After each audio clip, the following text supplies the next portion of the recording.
as people walk in. Rabbi Gottlieb Shlita. So you made me feel.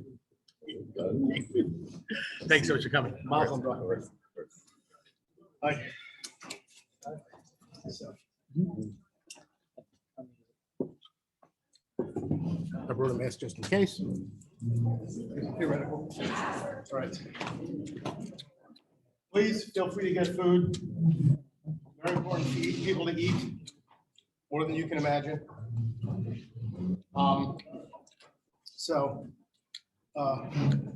Shagman's, pick a place. You can put your coats over there and get food. I'll wait for you. All right. So, first of all, on behalf of my sister Rachel and myself, I'd like to thank you for all coming. Move the mic.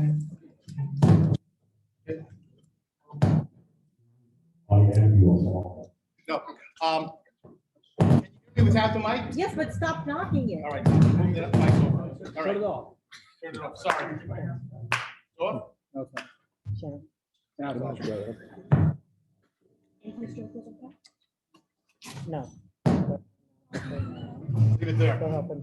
Rona, you deal with it. Thank you. My tech guy. All right. So first of all, thank you so much for coming. As people have known, unfortunately, we're not able to sit Shabbat Teaneck because due to unforeseen circumstances. So the goal was to have people at least come, partake, eat, and make a siyum. So I'll be making tonight a siyum on the Mishayis. So I'd like to thank all the people that learned Mishayis on behalf of my father, of our father, and of course I'm making a siyum on Bavli and Yerushalmi, the Sefta Megillah. Now the reason why I'm doing the Sefta Megillah, I did have a question about it. Why? So for those people in my family who maybe 5 or 6 people that are here, my grandmother died 32 years ago, and 31 years ago, when my grandmother had a kamas matzeva, I made a siyum for her, and I made a siyum on the Sefta Megillah. So I figured that God said, "Hey, you did a good job the first time. Let's do it again." So therefore, 31 years later, Megillah has 31 blot. I'm going to make a siyum on Megillah, Bavli, Yerushalmi, and on something from last time, and I'm going to try to tie it into the last Mishnah in Uksin. So last Mishnah Uksin. Hold on one sec. So the last Uksin, we all have every time you come to see him. Amr Shuvah Levi, Asa Kadosh Baruch Hu, La'anchil L'chol Tzadik and Tzadik Shloshim Measure Olamos, and that at the end of the days, the Kadosh Baruch Hu is going to give us 310 Olamos, and of course, my folks have shown what Olamos are. Is it the Rambam says it's really not specific. Other Rishonim say it is specific. What that means, I can't comment because I'm nowhere able or qualified to comment. L'chol tzadik v'tzadik shosh be'eser aloma shenema la'atkil over yesh or to say amalei, and yesh of course is being gematria of 310. But I want to focus on the last part of the mission. It says Omar Reb Shimon ben Chalafta Lamota Kadosh Baruch Hu Kli Machzik Brachli So Elu Hashalom. That peace is the ultimate thing. Peace is the ultimate thing. Shneimar Hashem Oz Lamu Yitani Hashem Yirach Shalom Shalom. The Vilna Gaon points out that what's pshat in Shalom? Shalom is simply a barrel, and a barrel, when everything's put together, it holds water or holds a liquid. But once it falls apart, you have little holes in it, and that's how the Vilna Gaon explains. So I was trying to think about something, how to connect it in, and so my father had certain pet divrei Torah, and so on behalf of my father, I like to quote what my father said, and Harei Kaparas Mishkavos, so I could get that in, that halach, of course. And so I'd like to talk about Megillah. So we know Megillah, both Bavli and Shalmi talk about the Arba Parshas. So anybody who was my father's student, once you hear Arba Parshas, you start seeing Zatu Bodarubiyu, you start getting all EBGB about that stuff, which I'm not going to get into because I've seen it in print millions of times. But I want to tell you something else that my father said about it. He said, you look at Parshas Shkolim coming up, Rosh Chodesh Adar, of course it's Adar Beis, but we'll take the liberty. He says Rosh Chodesh Adar coming around, and he said it's very strange. You look at the pasuk. The pasuk tells us, "My davar Hashem Moshe Lemor Kisisa Asosh Bnei Yisrael Lifkudehem," and it says Ze Yitnu Kol Ha'over Al B'Kudim Machzah Shekel. So Rashi says Ze is b'dafka this, and that means Ze actually HaKadosh Baruch had to show him. So the Gemara in Chagiga asks, how is it possible that Moshe, the Gemara says it's 3 or 4 things that Moshe Rabbeinu didn't really understand. And of course, we look at Baloscha, it says the same Lashon Zeh. So Rashi says again, HaKadosh Baruch Hu had to show him the menorah. The Gemara Chagiga says there were a couple other things that he didn't know. He didn't know the shkatzim, he didn't know the different types of animals, he didn't know different types of tzaras. Those things I could understand. So my father said, how is it possible he couldn't understand what a machzor shekel is? If you ask a 3-year-old, what's $1? Most of them will probably have an idea. A 5-year-old definitely, and a 10-year-old, give me 2. So how is it possible that Moshe Rabbeinu didn't understand? Question number 1. And the second question he asks is that you look at Rashi in TC. So Rashi says, Zayitnu. Rashi points out, Haroa lo kimin matbeah shel eish. HaKadosh Baruch Hu shows him a matbeah of eish. Just show me a matbeah. It doesn't say when it comes to the menorah, he shows him this fiery menorah jumping around. He shows him the menorah. When it goes to the gun, it shows him the gun. Why Dafkir does it show him the fire? So my father quoted somebody, I assume it was the Rav, but I don't recall, so Chatasi on that one. He said a very nice insight. He said that when it comes to, Moshe Rabbeinu understood what a dime or a nickel could be, but he couldn't understand how is it kapara? How can a person do something wrong and then, hey, give you machzor shekel? How does that work? So HaKadosh Baruch Hu shows him fire. Fire is a double-edged sword. On one hand, it can cook, it can heat, but on the other hand, it can fire, it can destroy and devastate. So just like fire is a double-edged sword, so too is money. Money, Yanis Hakol, we know the pasuk in Mishlei, it does everything. But on the other hand, it also has the ability to help everybody, but also the ability to hurt. And the bracha you give someone when you have the machzor shekel, that you should have the good part of it, and that it should help us. So my father would always say that whenever we have everything in life, and that's how my father lived his life. He was the type of guy that understood what was right and what was wrong. He knew where the line was, and he never crossed it. And the greatness of my father was that he had the ability, uncanny ability, to tell people things that perhaps in 2022 is not socially acceptable. It's not, may not be the thing that everybody would talk about, and perhaps today wouldn't pass any muster. But my father had the uncanny ability to tell people things, and they listened. I can't tell you how many people have come over to me and said, hey, I just want you to know, someone came over to me tonight, and I offered him, I said, you can have the mic tonight. You get tonight, open mic night. 3 minutes, and then I cut you off. But if anybody has any, again, my father said, he said, I was in a certain place, and I heard your father speak. Another one said, my son just started to school. Your father was the first person to come over to him and change his trajectory of his life. So he remain with Yoshe for all of us. He should be he should have we should inspire to be just like him, and may he be a man Yoshe for all our family, for Klal Yisrael going forward. Amen. Hadron Allah say that Shisha Siddur Mishnah and Babli Yushalmi Megillah. Hadron Allah say Shisha Siddur Mishnah, Babli Yushalmi Megillah. V'daitin Allah. Lo Yisash Minot Seder Shisha Siddur Mishnah, Babli Yushalmi Megillah. Lo Yisash Minot Lo Adem Lo Amedasi. Thank you. Hadron Allah Shisha Siddur Mishnah. Hadron Allah Daitin Allah Shisha Siddur Mishnah Megillah, Babli Yushalmi Daitin Allah. Lo Yisash Minot Shisha Siddur Mishnah, Babli Yushalmi Megillah. Yisash Minot Lo Adem Lo Amedasi. Baharav no on later as the rate towards Fidu Free on Kobe so Bina Nakum say I'm Kobe say I'm Kobe so Colom Yudesh Mechem Ludes Osach Lishmo Roveta Chavel Osach Kilo Lom Li Yili Bi Tommy Bukech Laman Lo Evosh Lolo Lo Evosh Eskach Bukudach Ki Bump Kili Sunny Baruch Atah Adonai Lamdenish Bukech Almein Main Salava Voed Modim Ni Levonecha Adonai Lahad Le Avsai Shesam Techelki Moshe Bes Hamedesh Lo Sam Techelki Moshe Bekronos Shano Mashim Behem Mashkim Ono Mashim B'Divrei Torah Behem Mashim B'Divrei Tefillim Ono Omel Behem Amelim Ono Omel becomes Sochar Behem Amelim becomes Sochar Ani Rotz Behem Rotz Ani Rotz Chayil Laba Behem Rotz Levar Shachar Shnema Vat Elohim Terdem Levar Shachar Sachi Tomim Mimra Leyechtu Behem Ani Evtach Ba Yotzom Fnei Yofonecha Adonai L'Hai V'Lei Osai Shem Shasat L'Sayim Shish Siddur Mishnah Mesechus Megillah Babli Yushalmi Kain Tazrin LaHaskell Storm Acherim L'Simon Lilmod Lam Toch Harchova Ishvul Asos Kayem Eskol Debei Tamator Sech Biavos Koskov Tanoim Betami De Chacham and Iskar Beseder Kedoshim B'Chol Storm Shalmati Yamali L'Zari Shal Tomash HaTorah Kedoshim Pi Zari Gatobi Alam. You couldn't be Mikra Kasum Salacha Techa Osach. Shokok Dishma Alacha Bikatsihi, Tisichecha Kibiru, the Mecha Yosif Kulhashno Sahayim, Ochem Bimina, Usmol Ushim Kavod, I know you're going to the rest of the Biskadel, straight up. You want to know who are sitting Scott Hayah Messiah. Well, Sakli Solachaya Lama, Umibne, Kartul Yushalem, Shlachlo, Hekalo Begabo, Umi Karpal Khana, Nuv Ra'a, Min Arola, Asoba Polkona, Ibishmael Asray, Yamuch Kuchabrichu, Mahusi Vikore, Bekai Khan, Bemekon, Bekai Robe Sub, Aglos Magaribim Romain, Hey, straight up, Omi Bedak, Lamel, my eyes, Pram Shabbat, as I say.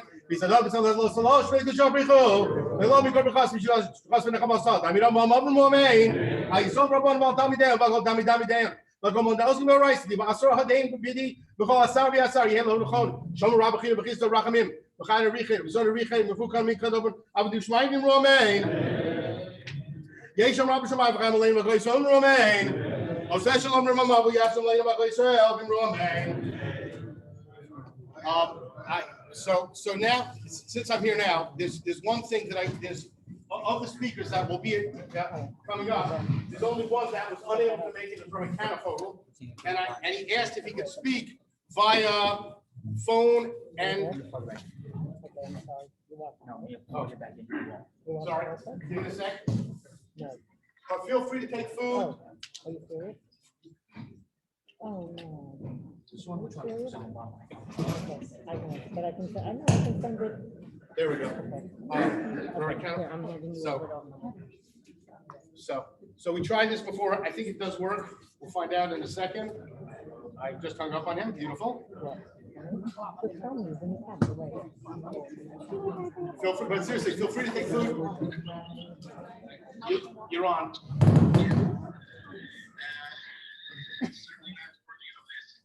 Give me 1 second. 1 second. I'm not hearing you. No, not yet. Abba, is your phone on full volume? It's on full volume, yes. Is it on speaker? Yes, he's on speaker, yes. 1 second, give me 1 second. Let me try that. Hello? Okay, there you go. Certainly not worthy to do this, but someone who knows as good Rabbi Dulitz as many of your comments, many of people there I'm sure were. But I stayed in yeshiva my whole life, just like he did from high school. And I taught yeshiva my whole life, which was very good to Shah, as he did. And so I have some perspectives very quickly to share, because there are many people there, and I apologize to anything I can't come in person. But I just want to say one Gemara and one story that might be a little bit unusual. The Gemara at the Levi Eretz Yisrael, one of the speakers was my son Rusam from 50 years ago when we had our duels to 11th grade yeshiva at Gemara's head.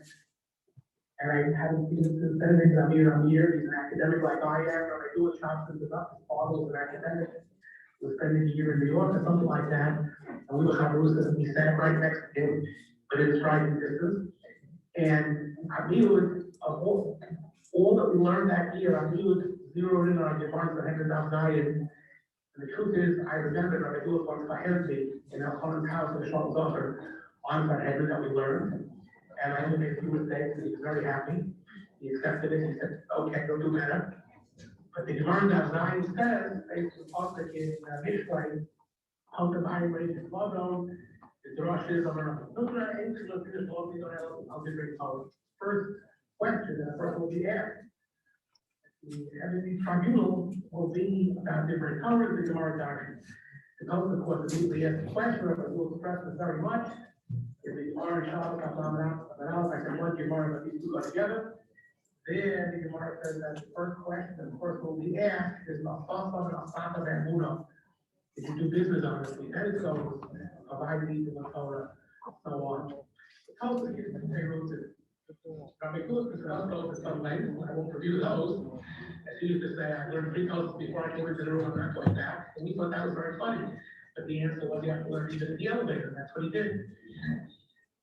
I want to say something further. Aside from that movie, Rabbi Dulitz's case, you can explain the space on the cross and other things, we'll do along this now, was also about learning Torah. I appreciate it. My friend years when I saw in yeshiva. Once went into the east at night. I was teaching and he was going up the Power Parkway. And I came in and I see he's sitting there with a baby Luchos. Baby Luchos is a safer answer to learning houses. But I'm thinking to myself, what is what looking at baby Luchos? He knows houses by heart, up, down to it. And the answer was that Rabbi was so committed to teaching Tosas. That was one of his hallmarks. Go up the Tosas, go down the Tosas. Day of 1, day of 3, day of 2, day of 4.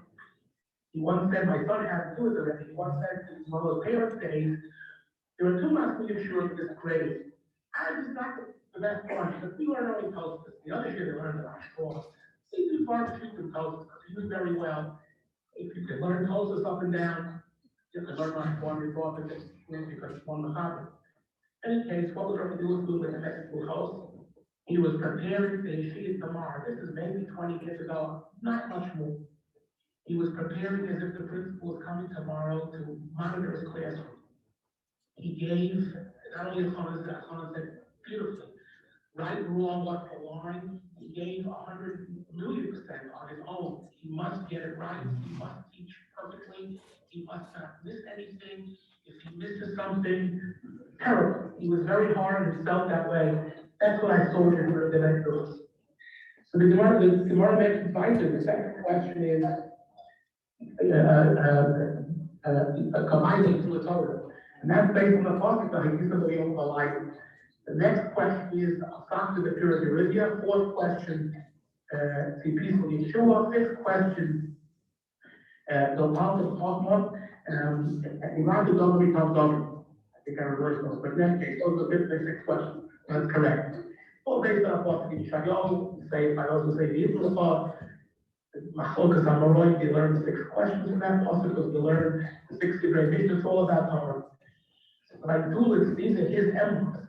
What's the difference? Question 2, he's about writing to the Torah, learns about he's going to go to so why does the Gemara separate them? Why do you separate Total and Chachma not going to be so? So the answer is, well, Shloshim says, and the other say, the Rabbi talks about it, is a difference between Limud HaTorah and Yedias HaTorah. Limud HaTorah is simply the act of learning Torah. If you show up and you're trying, you learn Torah. You're pretty much awake, you're not quite awake, you think you're awake, you're sleeping in your dream world, whatever your problem is, you're learning Torah, and you get scarred for that Limud HaTorah, but over time you exactly understand it. Whether you can spit it back or not. That's Limud HaTorah. That's why Paragal the Rabbi, even going to yeshiva is part of Limud HaTorah. You're getting set up, you're getting ready, it's part of the operation. But the last 2 questions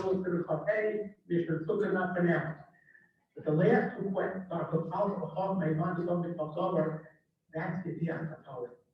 Yedias HaTorah is not learned from Akisa Olim in the land. Yedias HaTorah is learned from Shinam Kulmanecha Shua Torah Kulam Saficha. It has to be crisp. My father would say, don't suffer. It has to be crisp. You have to know it all. You have to know it by heart. You have to know it as quickly as possible. That's the Torah. That was Rabbi Dulitz, and that's what he wanted for us. Number 1, the Hakisa. Everybody get in there. Look in there. Don't look out until I tell you. Because he knew very well that whether we remembered it, whether we understood it, whether we could stay back, whether we were awake or sleeping or a dream world, we were going to get started on the topic. That's for the we would have. And the second field was the Yedias HaTorah. That's what he was shooting for. He was shooting for himself and for us. Not everybody had to stay in yeshiva, but for those who stayed, he wanted excellence from himself. He wanted excellence from us. That's the key of all. People have to learn to learn the Sikha. That's the by heart. That's the quote. That's the memory. You gotta know it until you know it perfectly in your head. Fact of the matter is that Rabbi Dulitz, as he did this, understood that not everyone would get to all of that, but that was his goal. That's what he wanted for us, because that's what he wanted for himself. That's what he learned from the law. Could do a whole different discussion about the commonalities, the humor, the toughness.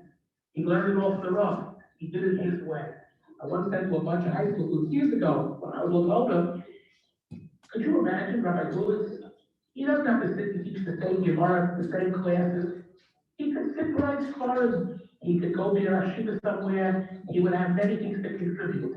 But he saw his role, his Makid, Lima HaTorah, Yedias HaTorah, with the boys in MTA. That was it. And with the kids in camp in the same way, that's what he was. His own shifos, whatever he wanted to do, he invested it completely in us. That's number one. I just want to close, it's only 3 minutes, I'm already over. But I would say, if I do this, I like to say, the bell doesn't exist on the ice. Just give me 1 more minute, please. And by the way, when he used to say that, the bell doesn't exist on the ice, in the middle of shiur, we get a little break. He would then say that, I heard him, if I was sitting in front of this, I would get down on my hands and knees and let you guys learn. And he meant it, he really meant it. The anecdote, so it goes in a different direction. The end of that pasuk, from which the 6 Kedarim and the 6 questions are learned, I noticed the 10th one, spoke by writer in Yeshayahu, Prophet Yeshayahu, and Yirach Hashem Hil Tzara. And he mentioned it on the year of the Leviathan. Another salient characteristic, really the most salient characteristic of the idea of the Torah is that it has to be Yirach Hashem. If somebody learns and doesn't reach Yirach Hashem, the learning could be good, but doesn't reach the idea of Torah. Fails in the idea of Torah. Let me just tell you, I never told the story. When I was a kid in 11th grade, here's the Yira and the Chach. Excuse me, Mark goes on the Aru the Yira. A person has to be cunning in the Yira of Hashem. To give an example, you have to somehow, you have to think very cleverly to do Yira of Hashem. It's not so much. I'll give you the case. In 11th grade, we had a young man whose father was minister. First time, some people may know this story, I'm going to try not to identify. First young man in the class whose father was below him, in Minakoi. I didn't know what to do. I'd never been in a Hawaii before. My own grandfather, somebody good ass, stood out for the different part. I failed. We call him, shook up a little crazy about these things. I didn't know what to do. I'm sitting in my house. I used to commute to FDA for hours. My mother said to me, Allah Shalom, why don't you call Rabbi Dulitz? He'll have an answer. And that's before he might be able to go and study on the telephone, which occurred later. So what can Rabbi Dulitz? Okay, it's about 9 o'clock at night. I get the phone, I call the house. And the wonderful Mrs. Dulitz, behind the brilliant and unbelievable Rabbi Dulitz, is the very brilliant and very wonderful Mrs. Dulitz in her way. And she asked me, she's not home now. I said, oh, I'm sorry. And I told her what the issue was. She says, oh, he's in the teacher's room learning. This is 9:30 at night. I'll give you a phone number there. The teacher's room at MTA is not a place you want to spend any time certain at night. There's no one there. And that was the point. He was learning with himself. Learning, preparing, again, hours and hours. Call the teacher's room. And sure, absolutely. Call the teacher's room. Rabbi Dulitz picked up the phone. Yes, you would call it here. Father. And told him the problem. And he understood right away. As a 15-year-old kid, I wanted to participate in my friend's father's to be the demon to do something to Shloshim. What could I do on Makari? He immediately gave the following answer. He said, listen very carefully, 6 times of course. Very carefully, don't miss anything here. Yes. I'm giving you a very important job because they let the boys down there over the I'm gonna give you a very important job. Tomorrow morning, don't come to yeshiva when you come in from come into the George Washington bus terminal. Proceed immediately to the bus terminal. And your job will be, and he's giving this instruction to direct all the boys getting on the bus. It was a fair one. You're going to direct all the boys on the bus. And of course, he kept saying, this is the most important job because if you don't direct them, they could get lost. They could end up in Timbuktu. Basically, they could get lost. They don't know where they're going. They don't know what they're doing. You get them on that bus. And you don't leave there until the last guy is on the bus. You're going to see people wandering around, confused. You just get them on that bus. And he then reviewed me all the directions of the bus. Tell them to get to this point, get off the bus. Because otherwise, who knows where they'll land up? And he's telling you this. So when you finish that, and you're sure the last person is there, and on the bus, then you will come back to Yeshiva, and you will learn with me. The guy happened, except the course I went to the bus. My chaverim were not quite as shook up as he thought they were. They knew how to get on the bus. I don't think there was anybody wandering around, maybe somebody, but I don't know. But here's the answer. My mother said, brilliant. Brilliant, not just the learning, brilliant in some kind. A 15-year-old kid wants to do a chesed, didn't know who didn't know how to do it. In 1 second, he sketched out a Dulitzian solution as only he could. I could go for hours and hours and hours. Final point. Whatever we learn, whatever stories you'll tell, whatever we learn, and those of us who are open to be in learning and to be yeshiva, it all goes back to him, not just the sky, that's Onginum, right? Count fans all on board, the sky is Onginum. But the whole career of people, as 100%, he changed, even not learn, he changed people's lives. People thought they would do something not so cautious. No, you do this, I want you to be pushing yourself. All of that accrues to his benefit, to his cheshbon. The Shalom knows it. As the Chachamim said, right and wrong, he drew the line. That comes from the Shalom, what right and wrong is.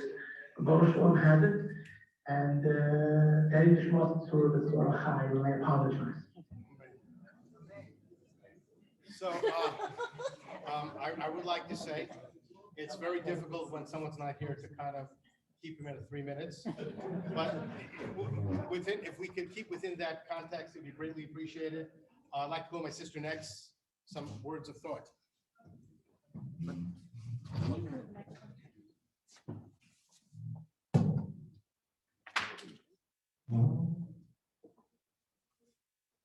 First of all, since I know this is very important to some people in this room, the Chiefs are up on the Bills 14-7.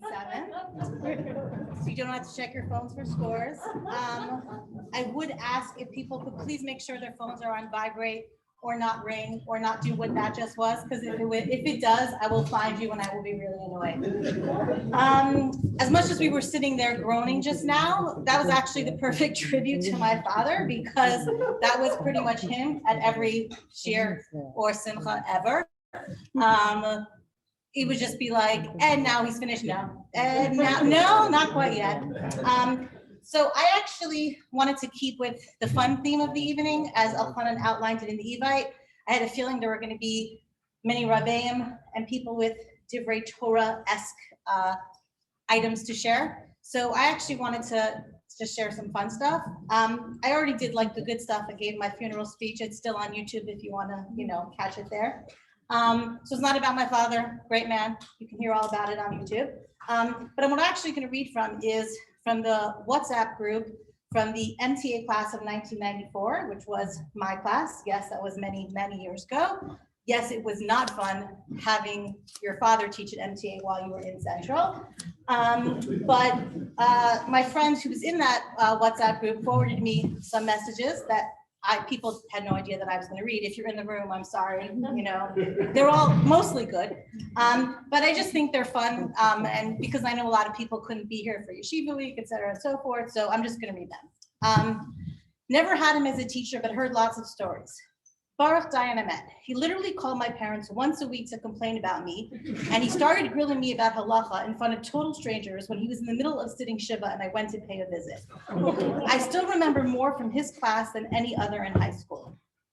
Did not appreciate him in 10th grade, but after the fact, he was by far my best teacher. Baruch Dayan Emet. I learned more from him in one day than years of education with anyone else. Baruch Dayan Emet, I still remember a lot of the acronyms and things he taught us. And by the way, these are just like random notes with like no introduction. So like there's like Yud Taf Kuf Kuf, the Haftoros with repeated last psukim. I think what they mean there is when we lane, we read the last pasuk again. It's not always Haftorah. Sometimes it's Eichla Kohelet, but okay.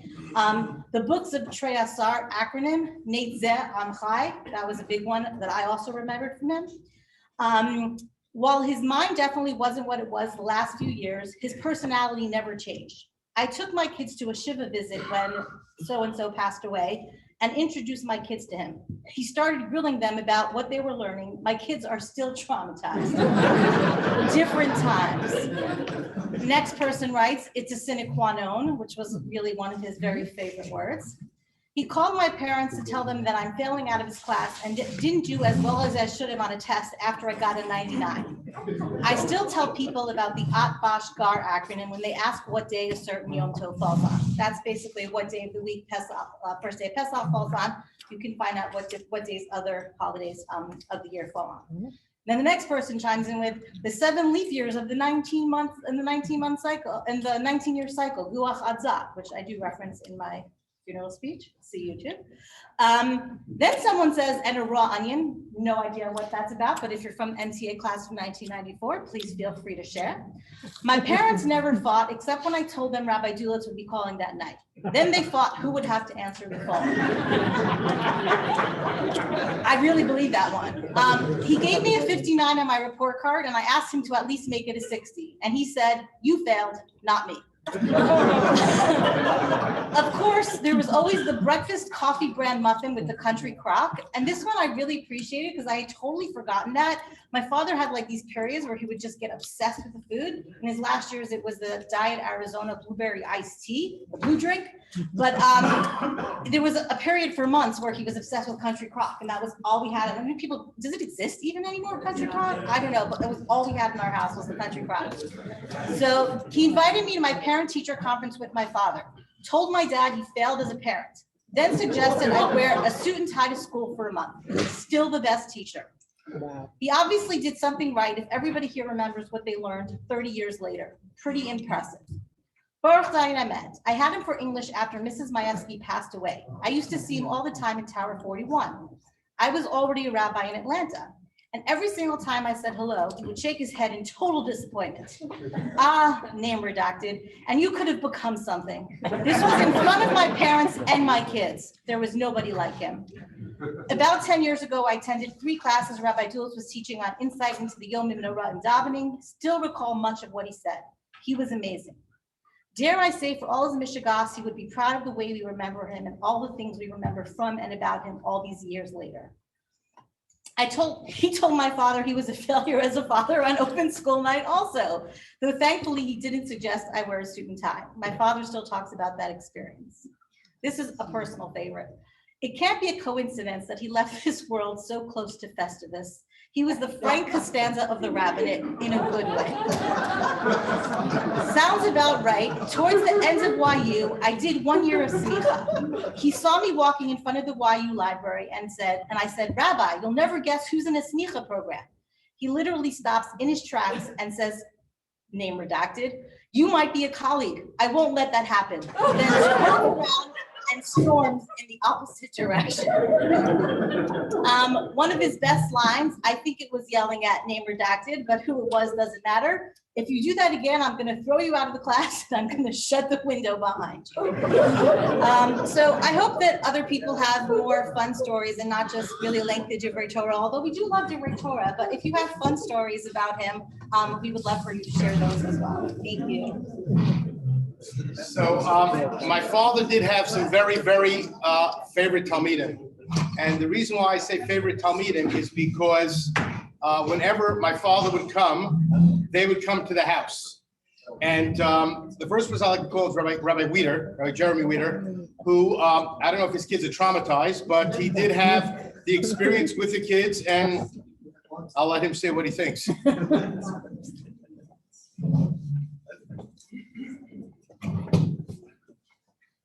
Before I start, there was a story, and my older son's great fortune was that when I came to visit, Moshe was there with one of his friends just back from Israel, and he was busy giving them the 6th degree.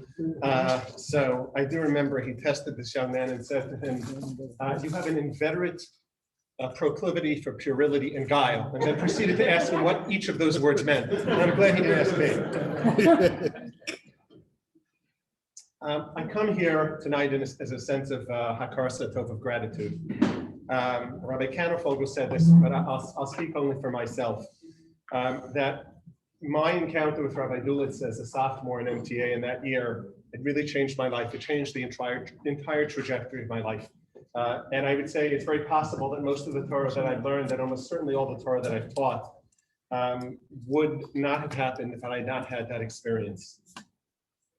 You know, I think sometimes I hear these stories and it brings back memories. You know, I forgot that line, but I used to hear that all the time. And I think I would come and see him and he would remind me that he made me what I was. And the truth is, once he got doing that, there was no point in saying anything but yes. But I don't think he appreciated that when I said yes, I really meant it. I would not be however far I've gotten, it would not be if not for him. Three things that I wanted to just talk about Moray Rabbi Harini Kaparas Mishkavo. The first is that you hear all the things, the Zatu Bodat and Ubiyus and the Yaskat and all that stuff that was all true. And it's a very useful things actually for every balabas. But the truth is really what was behind that was a tremendous emphasis on precision.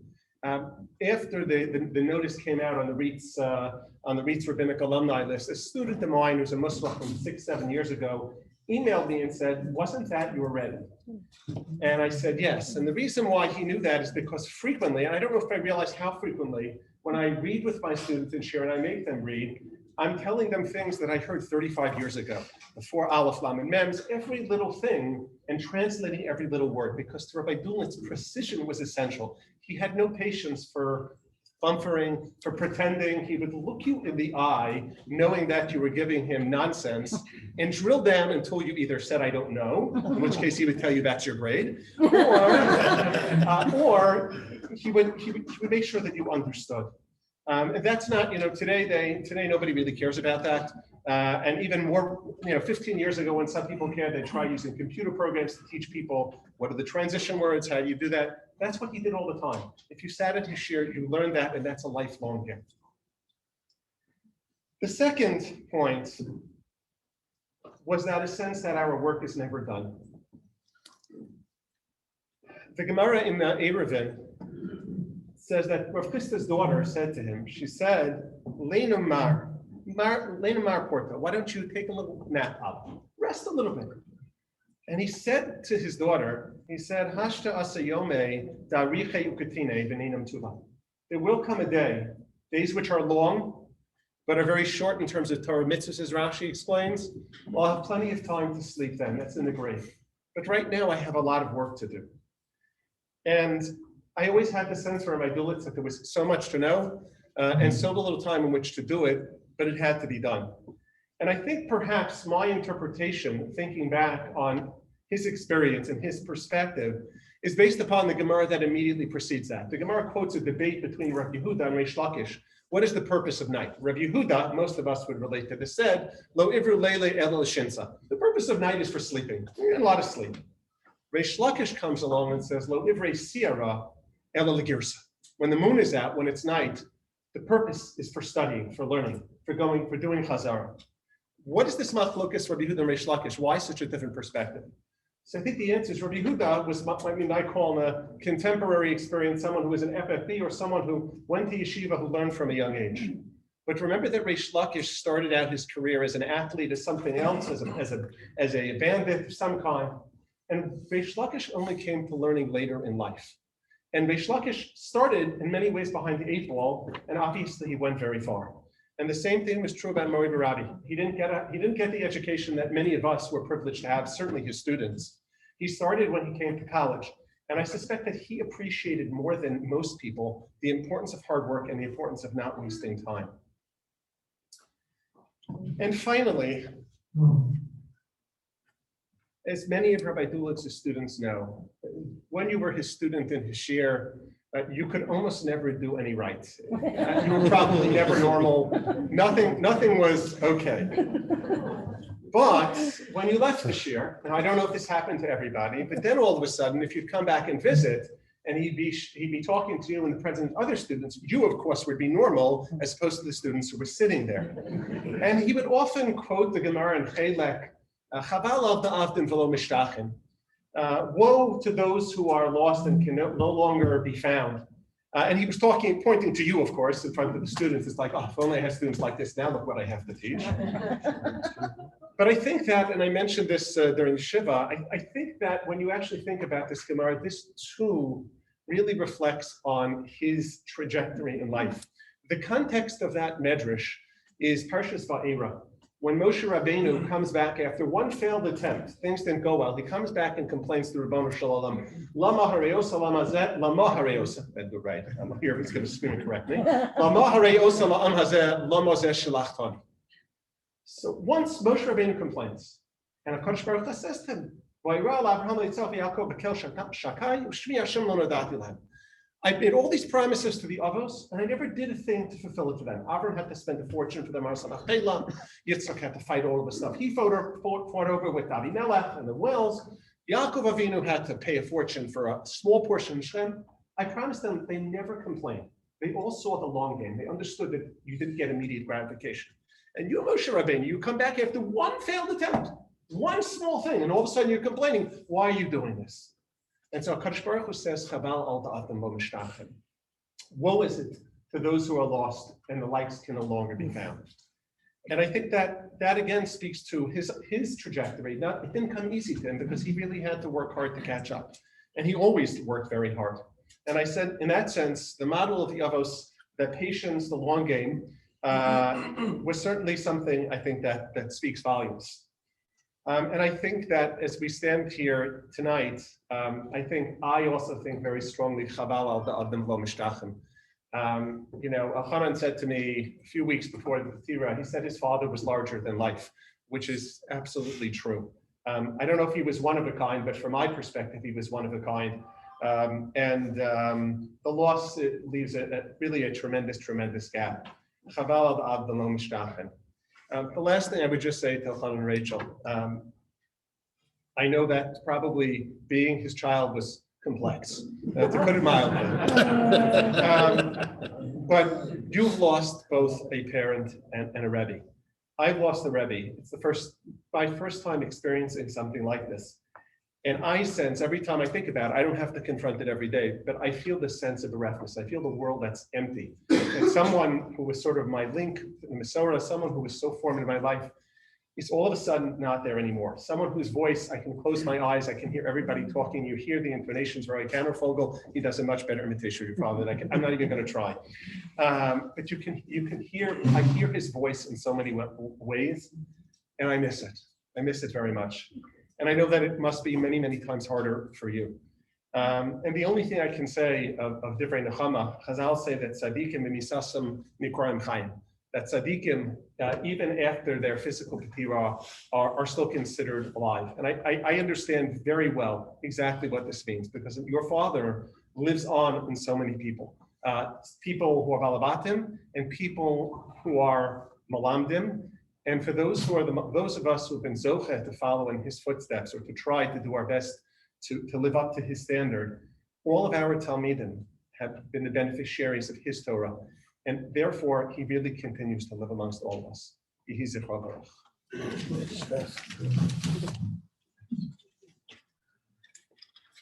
So I know there are a couple other people that would like to talk, so we will try to keep it down to the 3, 4, 25, whatever it takes, minutes. So I have another person who is also zocheh to come to my house to visit my father, I believe, once or twice. He may still be a little nervous when you hear his name. When he hears my father's name, Rabbi Orthodox.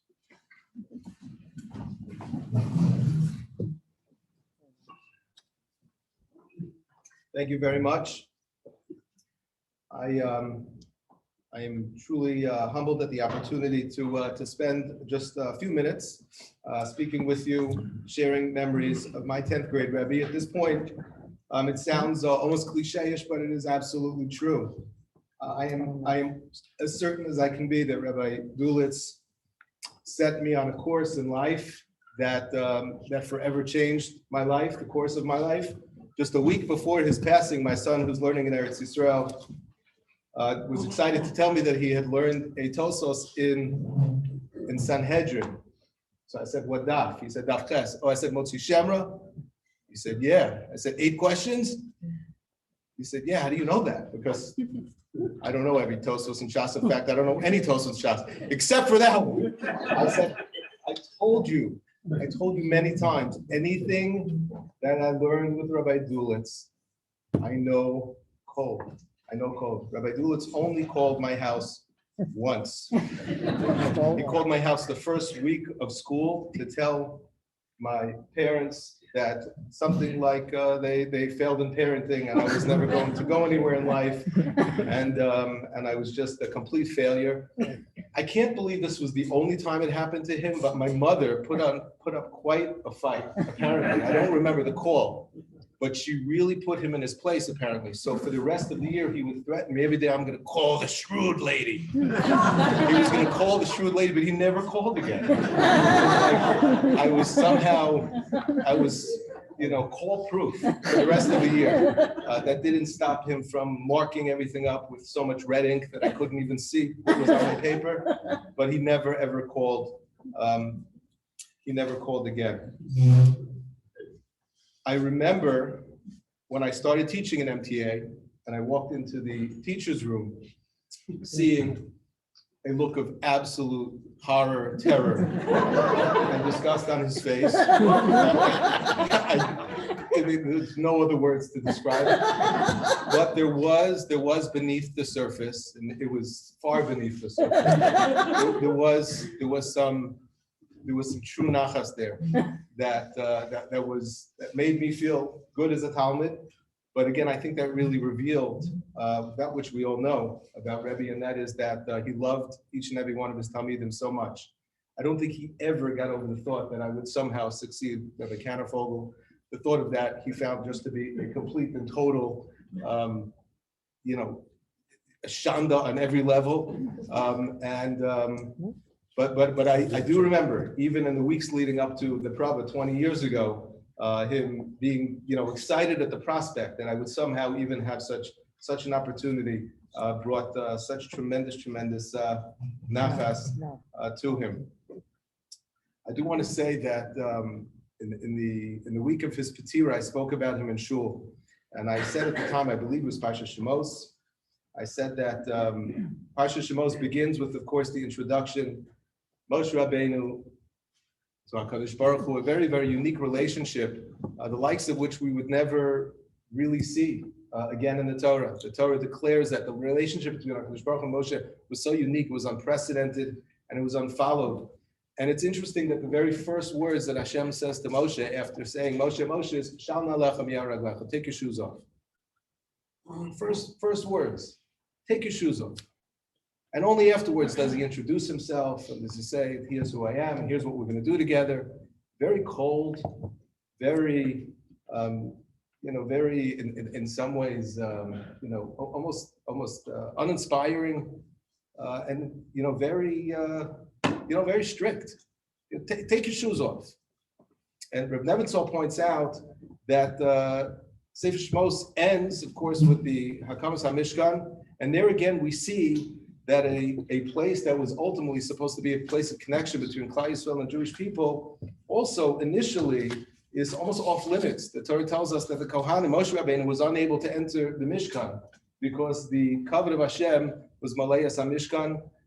The Navi in Sefer Malachim tells us the same thing, that at the day of the completion of the Beis Hamikdash, the Kohanim were unable to enter because it was just filled with all the covenant of Hashem.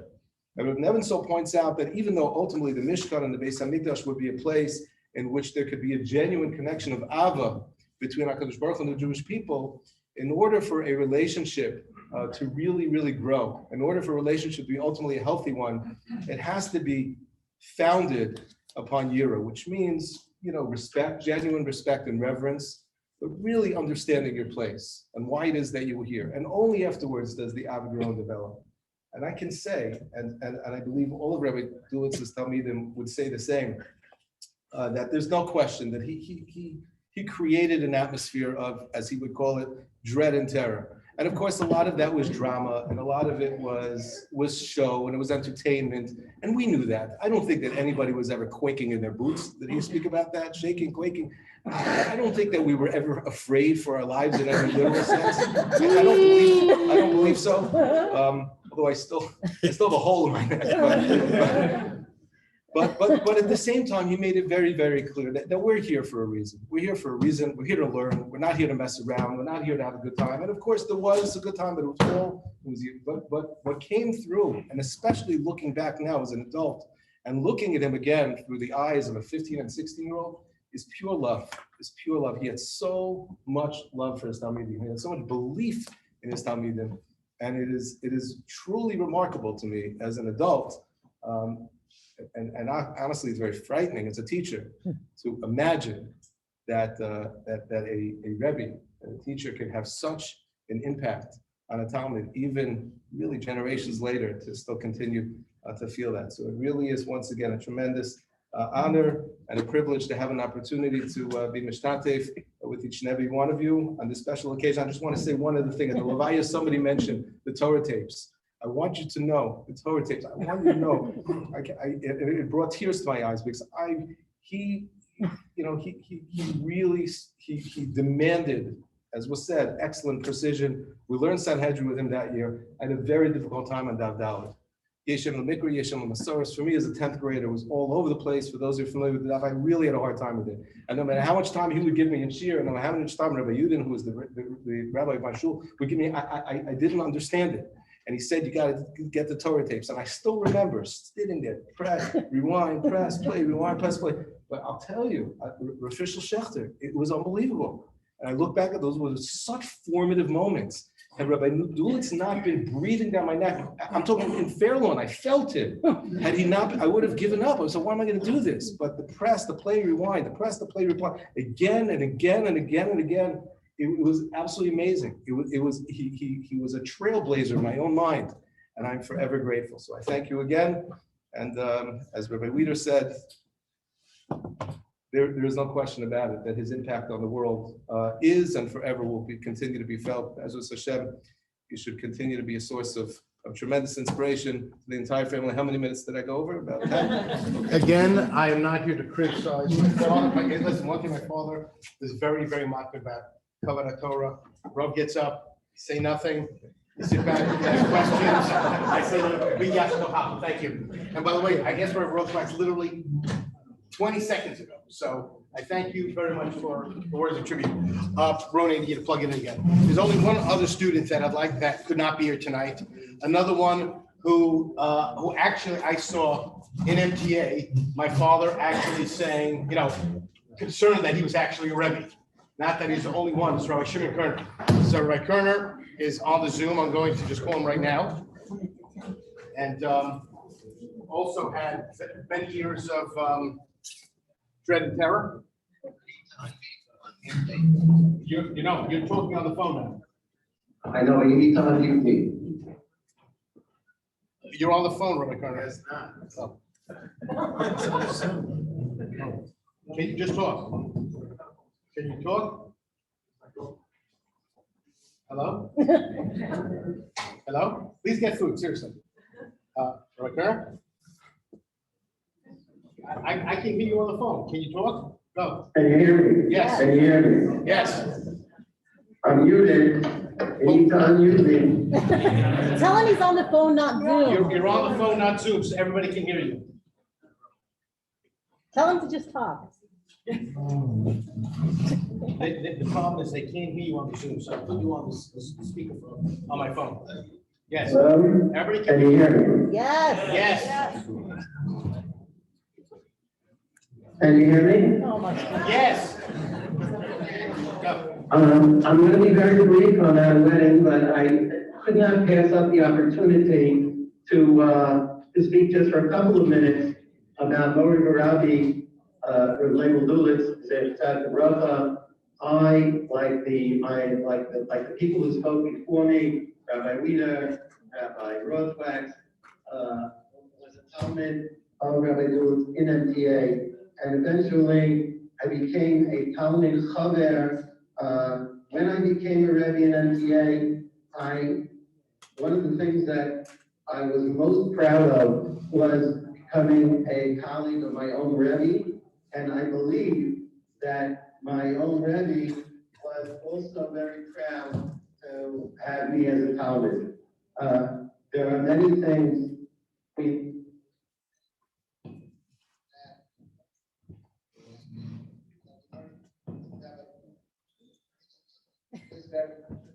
teaching all the different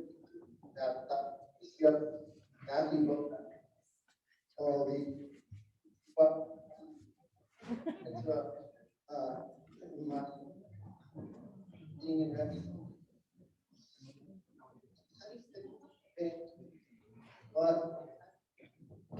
there was just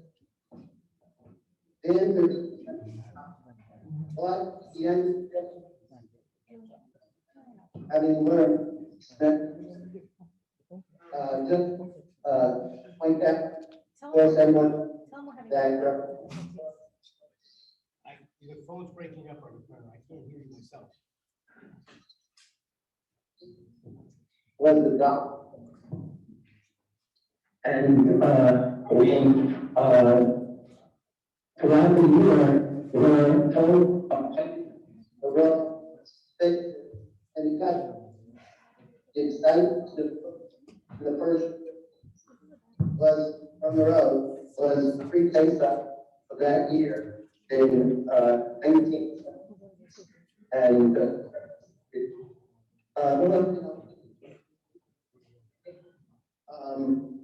in my life, how visited the deliverance on Purim, I always am and hope, no matter what, no matter what, it's always, how is the plan? How is that? That's what I never are so direct. My time spoken word as full of it, and I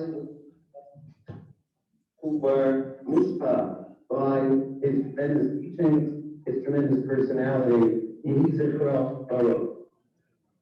Thank you so much. I apologize, that's a technical snafu, my fault. But the next two people I'd like to call on is at the wedding. There's, at the funeral, my father's 4 nephews from Aunt Bessie spoke.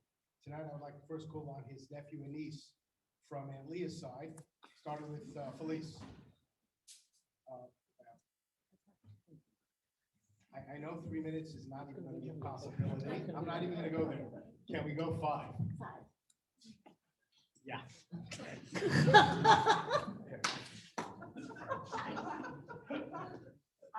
I was supposed to come with Rabbi Kerner, but he had a wedding. So my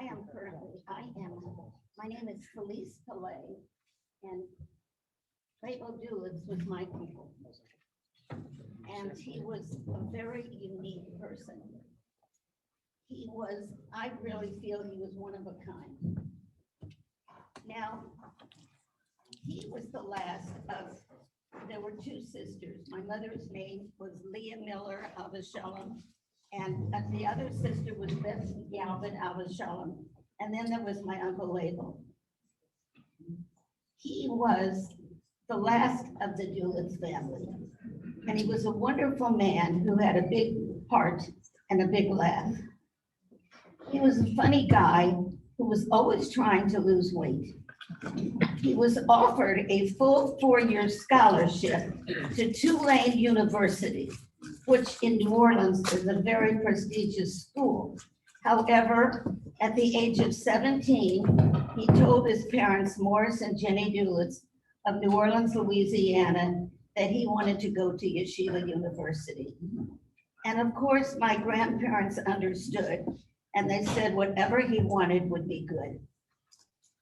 He was, at the age of 17, one of the youngest people to attend Yeshiva University. He was an avid comic book reader. Now, my son Jeff tried to change my speech, but I wouldn't let him. So I'm leaving it as it was because he's in Florida, watching the Chiefs game. He was an avid comic book reader, but sold them all, not knowing how valuable they would be when he was older. But Uncle Abel never worried about money. And whenever he would see me, which was not often enough, he would always give me $100. One of the nicest things he ever did for me was the last year of his life. When I was in Florida, he gave me his Pesach Machzer. And it was such a gift because Pesach is a hard time. And I was in Florida and I would ask him what verse to say. And he was very giving of all the information that he had. He was blessed. Now I forgot that Roni is here with his wife. I think he has 6 great-grandchildren. Now he has 3. You are the newest daughter-in-law, you and Roni. And there's Sally and Moshe and Tiki and Tali. And he's always been an adoring grandfather. He loves his family very, very much. And this is and by the way, I want to say the only reason I was able to come from Muncie, because I was supposed to come with so many people that backed out. And one of them was Rabbi Kerner, because he had a wedding. No, he had a wedding. I'm very friendly with his mother. Sammy Lupin backed out. He's an old friend because he was sick. So I'm very grateful to Loretta and Mark who brought me. In fact, I'm so impressed with Loretta. She drove all the way from Muncie to pick me up. And that's far. One of Uncle Abel's favorite activities was putting a sheet over his head when he was younger and acted as though he was the mummy's curse. He loved scaring both me and my brother, and as well as all of the cousins. When I came to New York after spending 2 years at Ohio State University, he welcomed me with open arms and frequently had me over for a good hearty meal. Although it was never the food, it was the camaraderie we shared. Uncle Abel loved to use big words and was not only a Talmud Chacham in Gemara and English, I think he also knew French. While teaching at Yeshiva University for many years, he was an amazing and very astute rabbi.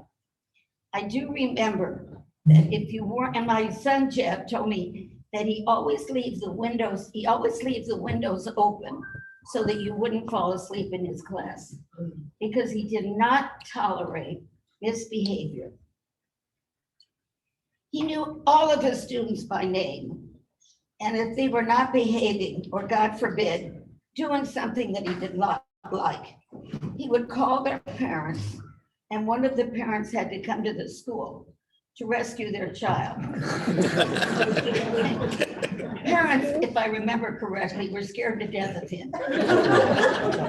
Or rather of getting a call about their 10th graders' behavior.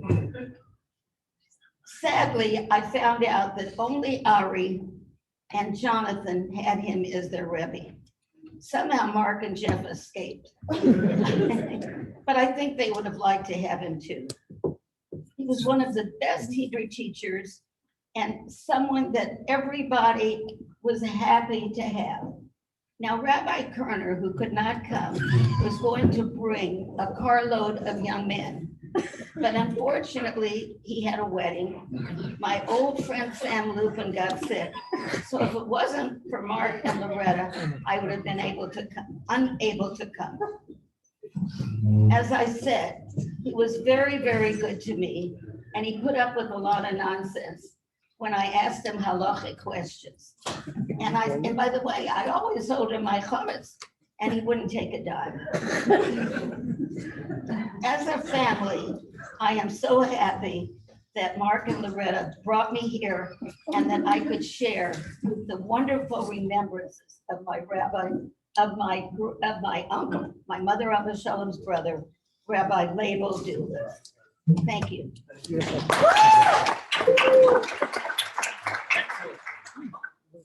Thank you. And now, please, your brother, Rabbi Miller.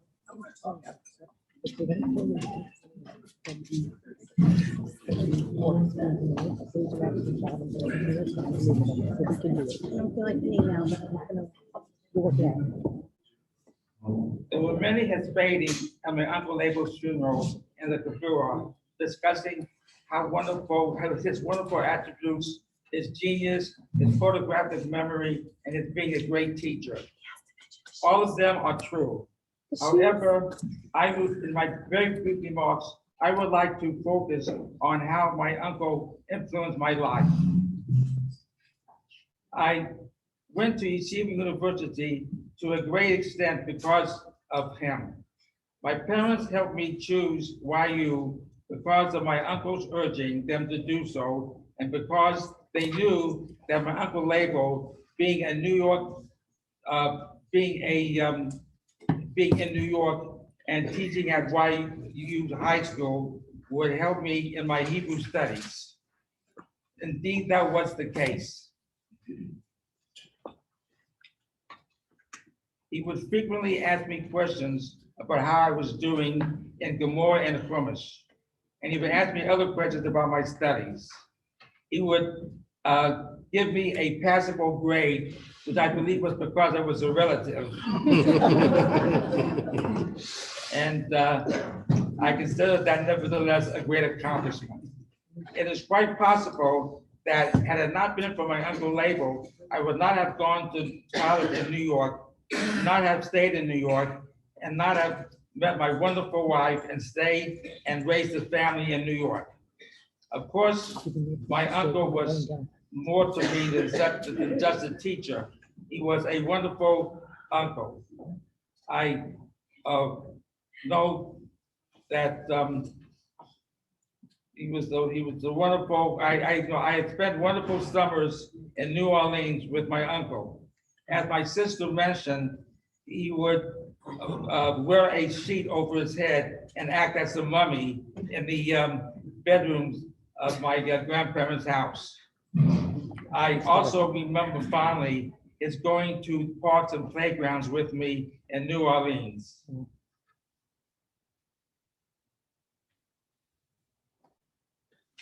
My uncle was truly a great Talmid Chacham and a great human being. And I would like to say that I do truly miss him, but I will have fond memories of him for the rest of my life. Thank you very much. So I have another cousin who has volunteered. Not to mention who. Sam Luke. I've got Shane, don't worry. She knows who she His wife, Rivka, was married to him for over 60 years. I think they're married 59. 59, they got married at 62. And she, 59. Close every enough. wish that Round it he off. had, she accomplished. She would make his tea in the morning, whatever he wanted. She was one. She's a great woman, but we're talking about my father. I'm trying to focus here. Mother's a great woman, but after her 20 years, tonight's Shloshim for my father. Debbie, a couple words.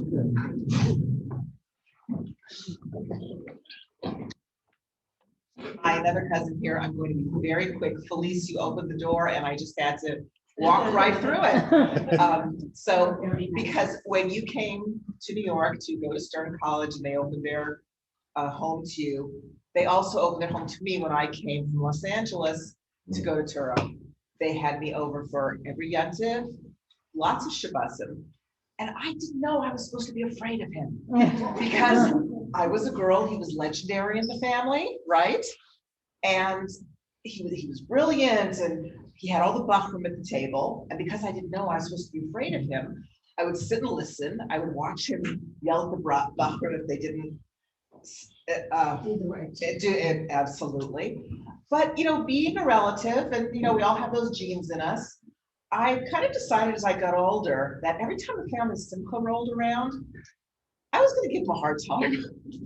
So what I would do is I would try to find a real obscure tshuva and say, Label, guess what I just learned? And here it is. And he'd always say, no such thing, not halacha, it's not. No, it really is. Here it is.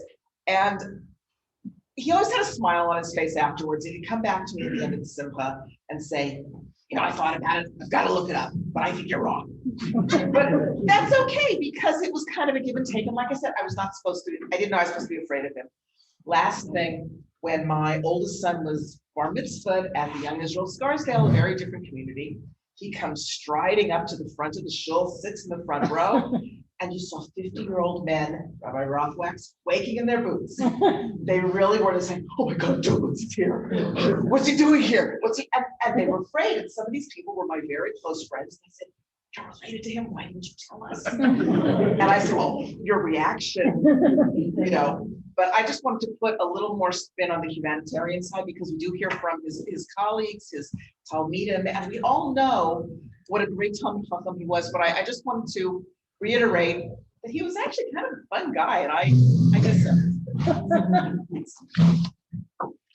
So, I'll tell you, so my sister and I'll tell you something very bizarre. So my sister and I were at the funeral and my cousins were telling us how funny he was. And my sister and I looked at each other and said, is this the right funeral? Like, did we walk in the wrong door? Is it like 2 funerals here tonight? Very bizarre. But, there's one other student that, I didn't see you come in, Rabbi Talbis. So Rabbi Talbis was at a simcha, and he asked. So he was one of the first, one of my father's memorable students to speak. He, of course, will keep it to the 3 minutes. Rabbi Talbis. All right, we'll give you 5.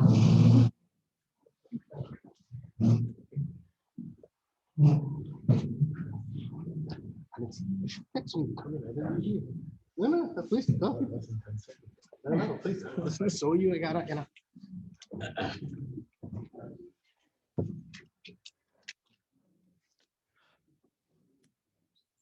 always speak from notes, but I've jotted down a few things because there's so many memorable stories. Hanan called me up and asked me to share some zichronos. I don't remember that he gave me a time limit, but Or anyone else. Here, of course, to pay tribute to an unforgettable person, me, an unforgettable Rabbi, my Rabbi in the 11th grade. Later on, when I became the head of school in MTA, he worked for me, but he worked with me. We had quite a number of many things to share, which I'm not going to share all of them this evening. But if you think of Rabbi Dulitz, I just walked in, as I said, it came from a simcha, and you think of the humor and the fun, at the same time of the great lumdus and the great devotion to Torah, all of which certainly impacted me. I see his name relatively frequently because he signed my ksuba. The label Aryeh Moshe is on the ksuba, it's in our bedroom. But again, we're here to pay tribute. The pasuk says, Aryeh shad milo ira. When the lion roars, who would not be frightened? But the Dulitz himself might put it, when the lion roars, whom does it frighten? It frightens everybody. And that pasuk, Aryeh shad milo ira, when he roared, believe me, there was a response, and he roared. That pasuk appears in the book of Treyasar, almost chapter 3, sentence 8.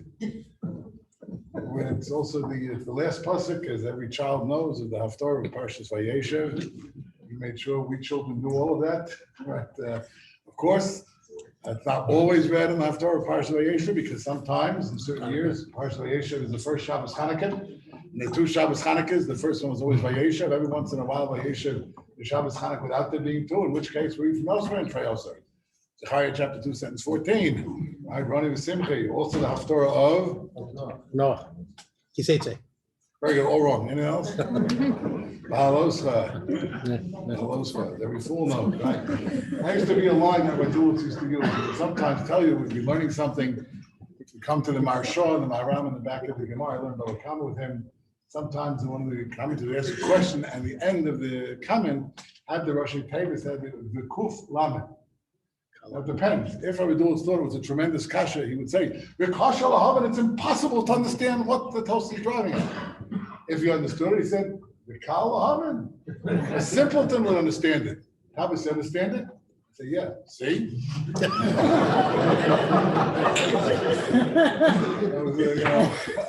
You're stuck, right? You say no, so you're not a simpleton. You're not a simpleton. But in any event, there were so many things that we were zoche to learn from him. Of course, his 4-letter word was the word work, W-R-K, and he made sure that we worked, and we worked very, very hard. I remember he sometimes proctored exams. After the MTA would have exams and finals, and they would get different people to proctor. And he would be very, very encouraging during the exams. He would start singing, "Summer school and the living won't be easy." Oh my God.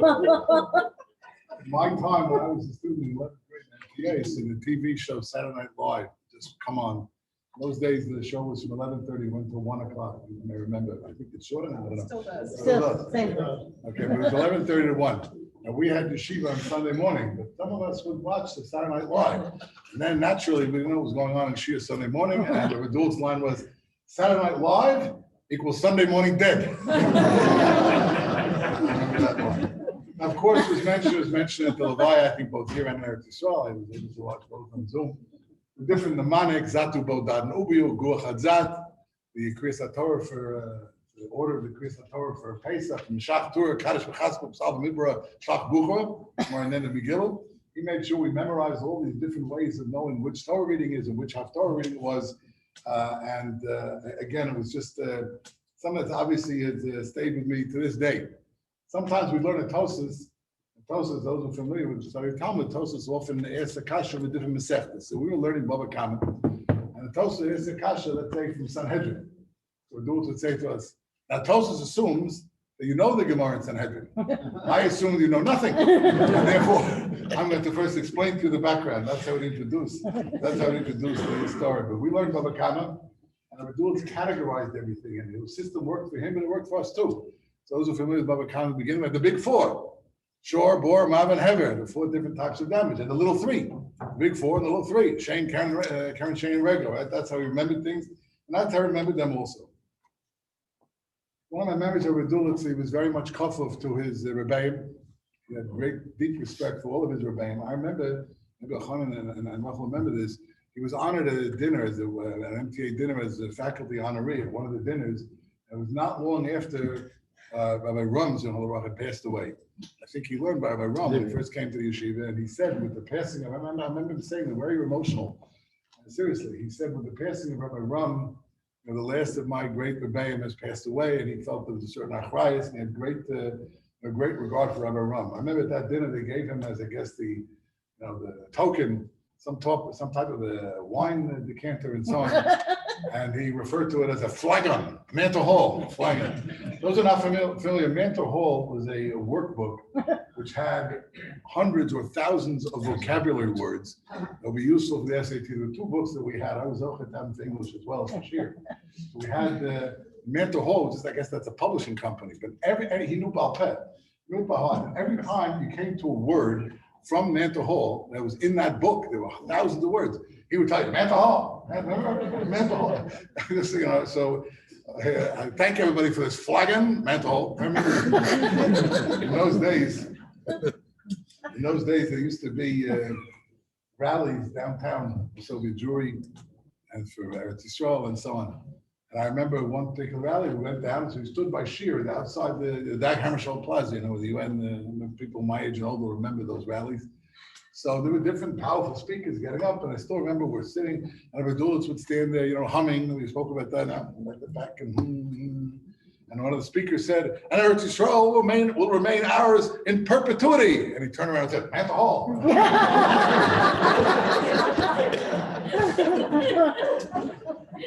He knew the entire book, Balpet. The truth is, of course, in terms of his learning, he had a tremendous memory, obviously. He referred to psukim and he referred to gemaras and so on. And he wanted to impress upon us the importance of being Maver Sedra and learning Chumash and Rashi and so on. And he said, because I'm Maver Sedra, Chumash and Rashi every single week, I know all we learned. It was at that time we were in the middle of reading Sefer Bereshis somewhere. And he said, you can ask me any Rashi in Sefer Bereshis, and I'll tell you the pasuk and the parak where it's at. So we tested him. We tried to test him, and we looked, for these diktok Rashis or for these Rashis that were not so obvious what was going on. And of course, he got it right. I was a little bit of a wise guy. The guy and a fellow next to me. So we took out a Chumash Vayikra, and we found the Rashi where it wouldn't be obvious that it's in Vayikra. And we asked him, okay, we read the Rashi. Where is this? And he stopped and he's thinking, and he says, "Towers, you phony!" I said, "Bereshit, not Vayikra, Parakal Daled Pasuk." We could not trip him up. His greatest reverence, I guess, was for Rav Soloveitchik and the Rav. He studied under the Rav, of course, and had tremendous Yiras HaKavod. He referred to the Rav remember in years after I was a Talmud Yeshiva, I was open to be in the Rav Shia myself. We'd sometimes come, I'd come before Yantif, before Shen and Kippur, wish Tova. So he knew the Rav and the Rav's style, and those who studied by the Rav or read the Rav's works. Now, sometimes he changed his mind over the years. He would have one position. I remember when Dulitz asking me, so Tavis, tell me, what did the Rav say about how we should blow the Tekiyas this year? That was his question. But again, he had tremendous respect for the Rav. And the truth is, the first time I ever heard a public shir from the Rav was with Rabbi Dulitz. He took a few of the Talmidim, I was out to be one of them, whatever the reason. And he took us, the Rav was giving the shir in Lamport Auditorium. And Rabbi Dulitz sat to my left, so I was on his right. Every time the Rav quoted a pasuk or a Gemara, he elbowed me in the ribs and said, Tavis, where's that Gemara? Tavis, where's that pasuk? I walked out with sore ribs. Sometimes I knew the pasuk, sometimes I knew the Gemara. And when I did, he would smile and nod. And when I got it wrong, I didn't know, Tavis, you know nothing. That's how he dealt with me. In the later years, people who are older, I remember the Rav Salvation, Rav used to give shiurim in Moria, which was a shul in the city. That was before my time. I came into the shir after that. But one fine day, the Rav announced, a regular Tuesday, that he would start giving a chumash shir in the shir room. Those days, the shir room was on the fourth floor of first hall. And the Rav was going to start giving shiurim on chumash on Tuesday night. Why? Okay. So we all showed up. He gave a chumash shir. After that, the word got out that the Rav was giving a shir Tuesday nights. So the following week on the fourth floor of the Rav Shir, the place was packed. People in the doorway and hanging there, Rabbanim came, people came from all over. So reluctantly, the Rav agreed to move to room 501, which is a big room on the top of first hall. But the Rav really wanted this year for the Talmidim. So he said that he wants the Talmidim, those who remember the Rav Shir, everyone used to sit around the desk, sort of in a semicircle. And so he said he still wants the boys in the Shir, they should sit around in a semicircle. Any other people who can sit in the rows, the rest of the room. Okay. So in those days, I sat to the Rav's right. I sat to the Rav's right. So the Dulitz came to that shir, and he put his chair, the desk, right next to me, right? The Rav's right. So I said, the Rav really wanted the boys in the shir to sit up here, and other people to sit in the back. Well, I was in the shir too. There was one fellow who was Mamuna, who was appointed to be in charge of maintaining the crowd. So this person came over to Rabbi Dulitz and said, I'm sorry, I'm going to have to ask you to move because the Rav only wanted Tony from the shir here. So please move. This is what happened. Dulitz got up. There, I moved. So I just motioned to this fellow. So for the rest of those number of weeks that the Rav gave shiur, Rabbi Dulitz was sitting there right in front. 1 week was Parshas Kedoshim. So the Rav began the shiur by saying, in Parshas Kedoshim, there are many mitzvahs in Allah Chavero. So for whatever reason, Rabbi Dulitz begins to list them. The Rav didn't ask him to, but he went along, so the Rabbi Dulitz just spattled them off, and as he explained, Rabbi Dulitz said in Hebrew, the Lashon of the Pasuk, and the Rav chanted in English. So Rabbi Dulitz said, the Rav said, correct, you should love your neighbor as yourself. Rabbi Dulitz said, correct, you shouldn't hate your brother in your heart. Yes, you should, they say correct, you should stand up for the elderly and so on. And then Rabbi Dulitz said, and the Rav turned, looked him square in the eye and said, correct, you shouldn't talk too much. that was the last one.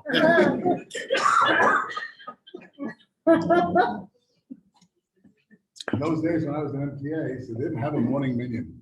So guys davened, they didn't daven. Whoever they davened, they didn't daven. So we came to the yeshiva, in those days clearly, the yeshiva started at 9 o'clock in the morning.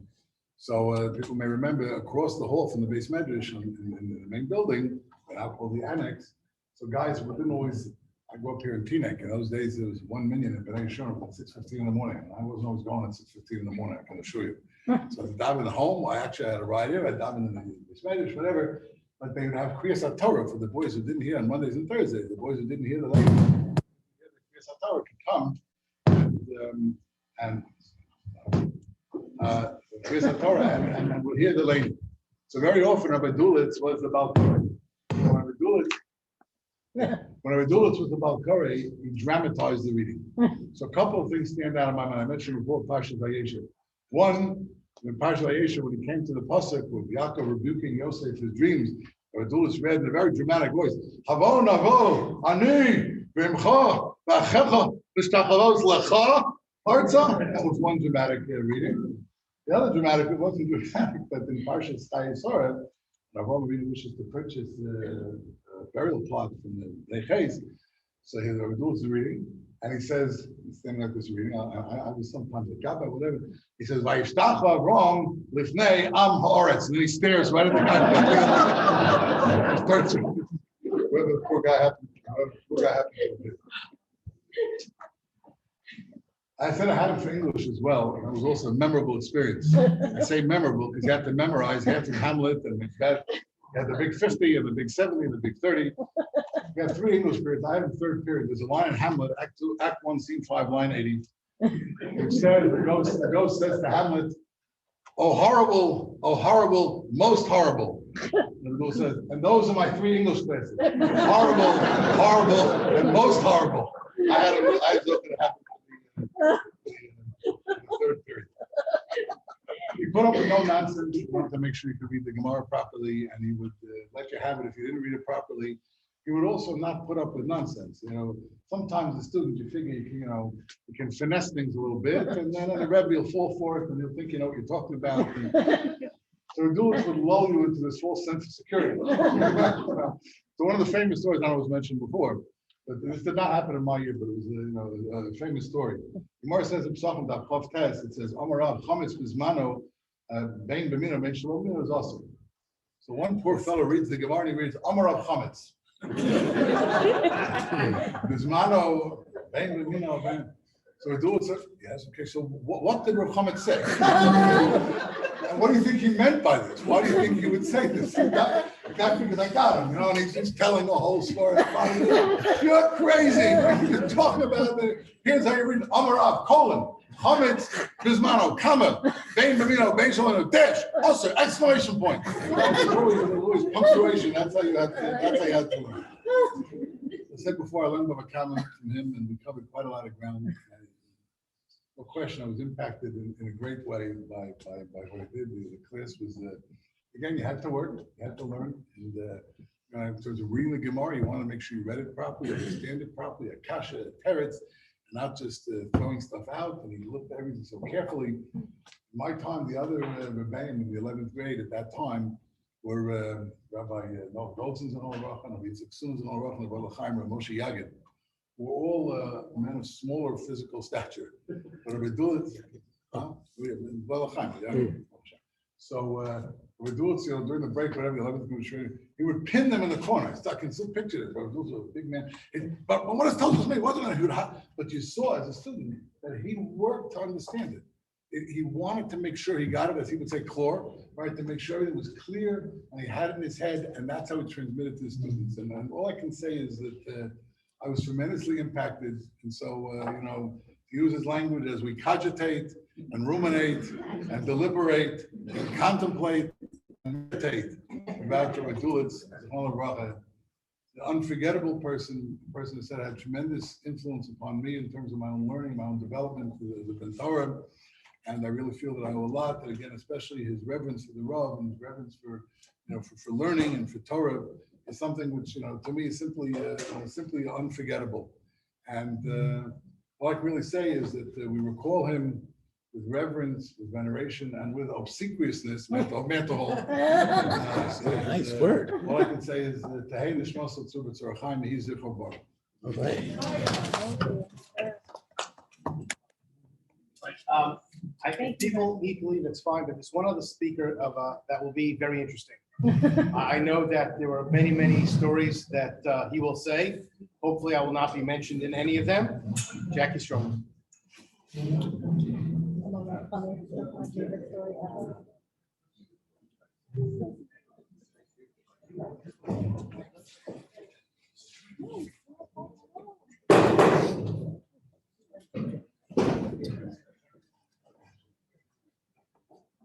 It's amazing to me at this late hour, some people are still sitting here and want to hear some stories about Rabbi Dulitz.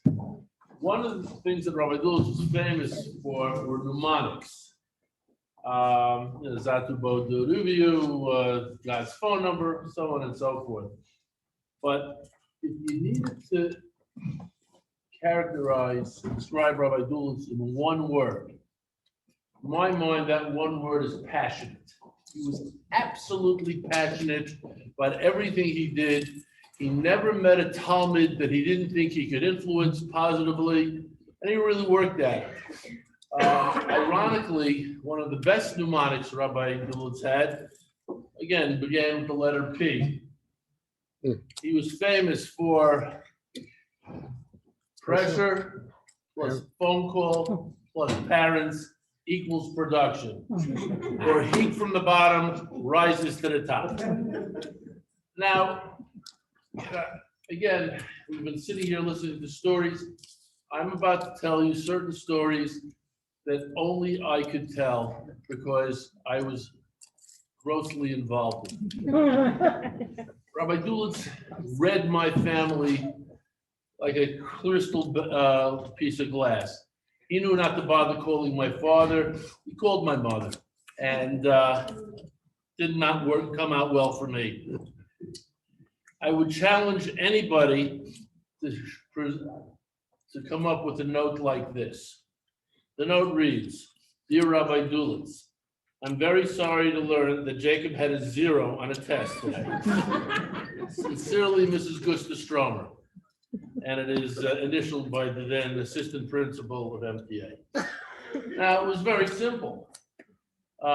Everybody in the year had really simple questions. I had bizarre questions. I had 10 of them, got 10 wrong, 10 questions. I did get a 0. My mother had to write the note. Well, fast forward a couple of years, I'm the head counselor at a high school dorm. It's a Sunday afternoon, I got nothing to do. I said, the good rabbi's probably giving shir now. Let me see what's going on. So I walk into the shir, and I take a seat, and the rabbi is giving an oral bechina.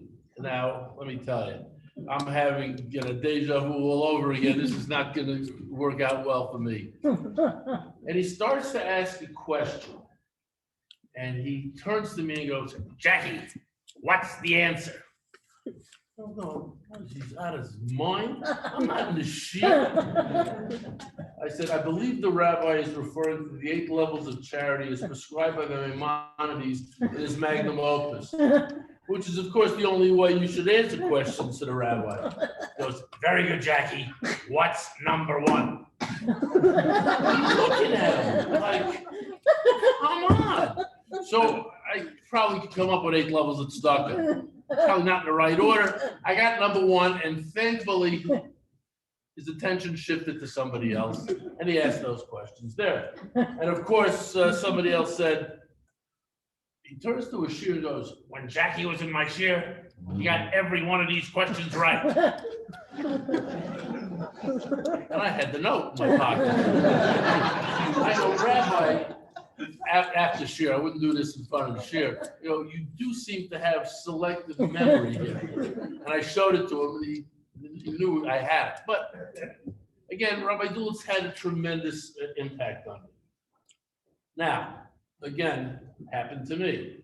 Well, when my brother had Rabbi Dulitz, Rabbi Dulitz suffered a heart attack during that year, and we got a phone call saying, "Would you mind doing Shabbos shopping for the Dulitz family?" Oh, it'd be our honor. So I figured, okay, how hard could this be? I'm going to get a list. Here are 10 things. Go to the store and buy them. Not with the Dulitz family. 3 items in this store, 2 items in this store, 4 items over here.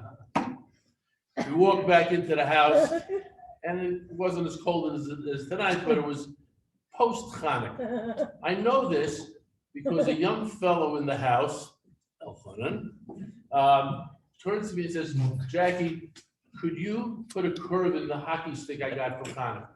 I said, "Elchanan, not only will I put the curve in, I'll show you how to do it so you'll know how to do it yourself." And we did that for a few minutes. I showed him. I said, "Okay, now put away the hockey stick." He goes, "Why?" He says, "Your dad's going to be home in about 5 minutes. He's going to want to hit you with the stick." Elchanan dutifully puts away the stick. The rabbi enters the apartment. He's out of the apartment 3 minutes. Elchanan, where's that hockey stick? I want to hit you with it. And everybody's laughing. You, your mother should live and be well. My brother is like, can't believe this. And he goes, what? What's so funny? I said, Rabbi, I know you like a cheap dime novel. I told him to put the stick away because you were going to hit him with it. Well, again, these are some of my memories. Is Rabbi Rothwag still here? You were talking about quaking in your boots, right? We can top that in my year this year. Do you have a kid who actually ran out of his boots coming into shear? Oh, boy, not this case. That's It crap. happened to be a snowy day. Oh, my God, not a good day. It happened to be a snowy day. And Breuer's had no shear that day. So the rabbi, he had to bring a hut to shear. So we davened. That's what we didn't shear in the morning. Well, after davening, Elchanan needed to get breakfast. And he was assigned 2 bodyguards to take him from the shear room to the cafeteria, get breakfast, and come back. Everybody got the assignment? Take him out of the building, down the street, to the cafeteria, get him breakfast, bring him back. Excuse me, why did he have 2 bodyguards? You'll see. Wait till the story We're not unfolds. barely enough. Well, it seems that a good deal of time transpired before the 2 bodyguards came back. Actually, only 1 bodyguard came back. And Elchanan came back with him. It didn't take long for the rabbi to notice that Elchanan was only wearing 1 snow boot. And he knew that he had 2 when he left. What? Where's the boot? I said, Rabbi, he took off on the Danziger campus and he was running, and 1 minute he had 2 boots on, the next minute he only had 1. So yeah, they were quaking in the boots. He ran out of the boots. You had a story you wanted me to tell. Didn't you? All right. Huh? No, Roro, you, oh. Yes, we did hold the record. We were the first shear that was thrown out in its entirety one day.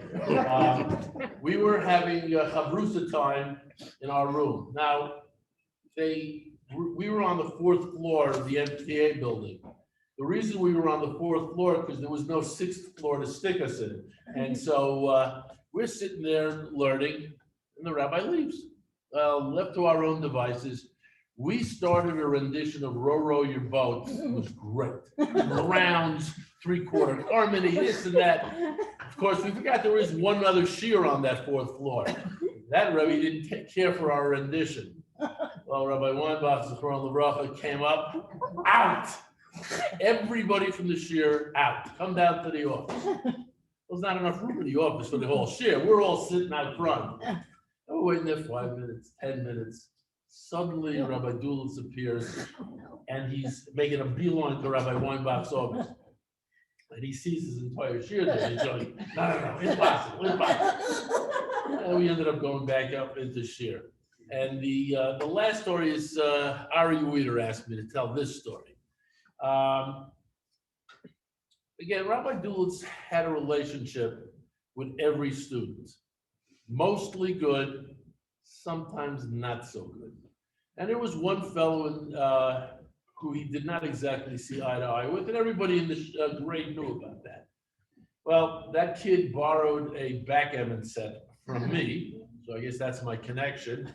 And he's sitting in the back of the shear, back of English, and the dice fall on the floor. Well, somebody saw the opportunity and screams out, Rabbi, so-and-so is playing craps.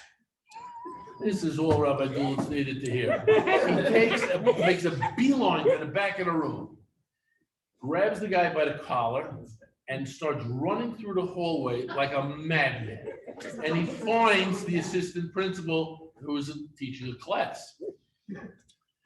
And he comes and he says, Rabbi, we must throw so-and-so out. He shooting craps in my class. I said, the person looking at me like, you can't make this stuff up, Rabbi, come on, I'm teaching a class. He turns to the student and says, so-and-so, you look like a gambling man, are you? Yeah, he says, see these dice? Go ahead, roll them. You roll a 7 and you're out of here. No problems, no questions asked. Anything but a 7, I can do anything you want, up to and including expulsion. Kid had no choice. Took the dice, went like this, and rolls up 7. Kid looks at the dice. Rabbi Dulitz looks at the dice. Mrs. Principal looks at the dice. Kid bends down, picks up the dice, and goes, "So long, Rabbi." And he's leaving the room to the chorus of Rabbi Dulitz screaming, "Rabbi Shalom, loaded dice." I mean, can't make this stuff up. But I gotta tell you that with all these jokes and all these great stories, I too remember the Masechta I learned in my junior year at MTA. I learned brachos with the rabbi. I also, failed my third quarter grade because that's the way he did it. If he liked you, your second and fourth quarter were the real grades. The third one, he really nailed you, so your parents would get upset. By that point, my mother had enough, so she knew it wasn't real. But, and then I got thrown out of the Gemara final, and I met him on the street. The next year, I was in a college year. I went from 11th grade to college. I had nothing to do with it. I said, yeah, I know, you didn't have much to do with it. But I have tremendous hakaras hatov for Rabbi Dulitz. And I can say that I've tried to pass it down, any shiurim that I'm zocha to give. I know that my sons have been zocha to some of this stuff. My oldest one for sure has learned with Rabbi Dulitz and one of his grandsons, they were classmates. And the amount of Torah that Rabbi Dulitz is responsible in the world is immeasurable. I'm sure by the time Shloshim is up, the Rabbi Shalom is still counting the amount of Gemara and the amount of Talmidim that he's had an influence on. And it's just an honor for me to be able to relate some of the stories.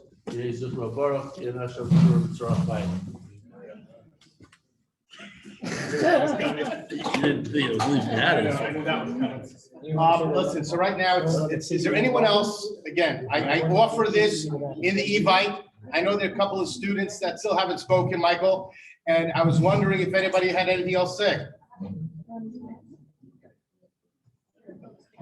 All right, no, so listen, how many people have washed? How many people, just raise who has washed? 1, 2, 3, good. So we have 3 people in the bench, good, fine. We're gonna bench in 2-3 minutes, and this way you can hang, you can leave, you can do whatever you want. Thank you so much for coming, for enjoying, partaking. Was it worth it?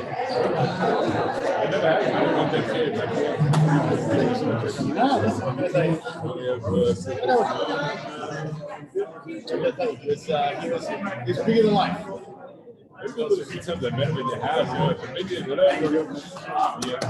You didn't say anything. I thought you'd get up there with the story. You're a student. I had some good stories. I don't know if I can just share with you. I had, well, only thing that was written. I had my senior, it was 66, 67. Scheduled an exam. And the day of the exam, I think our officials I saw passed away. You're related to? The next test is scheduled. It's the evening and if so, you have to buy it. That's the schedule. That's the schedule. Schedule the third. I'm so sorry. I never gave you a wedding gift. What is your first name? So was sick. You had a really cool advisor. I don't die. I can't tell you that. It happened. It happened 3 times. That year. It happened 3 times then.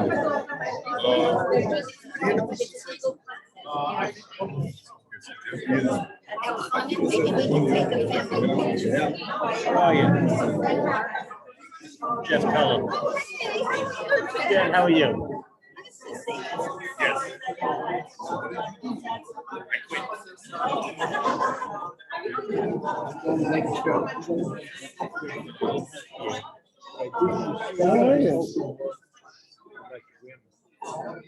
remember the first one that we were there.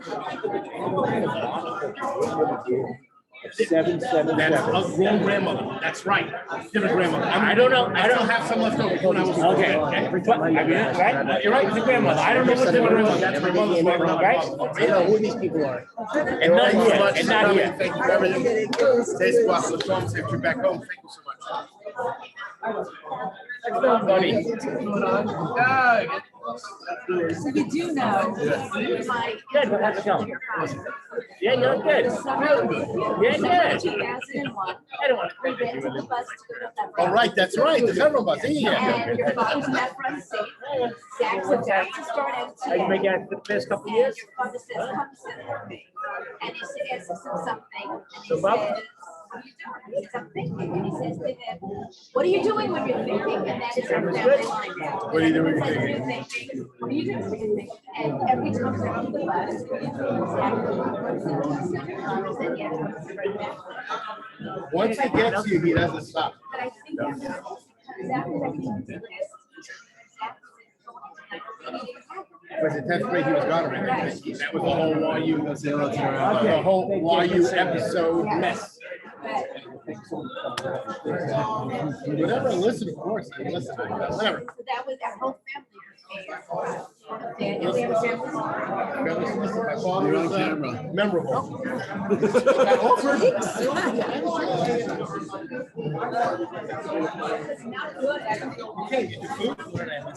Oh, man. Are you gonna be around? Oh, I wanna book you. You didn't hear me speak to you, no stories. I offered. You can touch it up there. No problem. Well, no, what happened was, is that it was really smart